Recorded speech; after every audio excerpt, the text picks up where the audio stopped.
what has happened to our love for others? It reminds me of Revelation chapter 2 verses 1 through 7 when Jesus is speaking to the church in Ephesus. First he exhorts them and encourages them, saying that they persevere in faith, they do great things for the community. He said they even resisted false teachers like the Nicolaitans, which were a group of people that supported self-indulgence and hedonism. But in verse 4, Jesus himself says, I have this against you, that you have abandoned the love that you once had. See, what Jesus is saying there is that they've abandoned their love for people. See, Jesus says that we're supposed to love the Lord our God with all our heart, mind, soul, and strength, but also love our neighbor as ourselves. If we cannot radically love God's creation properly, we cannot love Him, the Creator. See, part of being a Christ follower is living out the fact that we say, hey, I'm gonna love you, Lord, but I'm also gonna love your creation. Is it hard? Absolutely.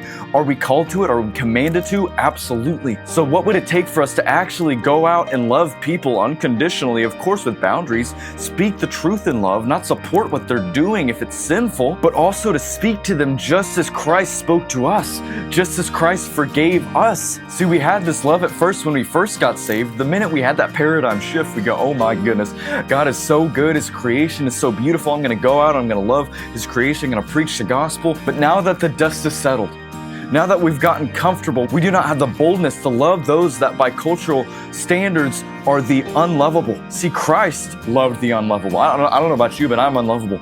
I'm broken, I'm lost, I'm sinful, so I need a Savior. So what would it take for us to go and point that out to those who have not received the bread of life, the living water?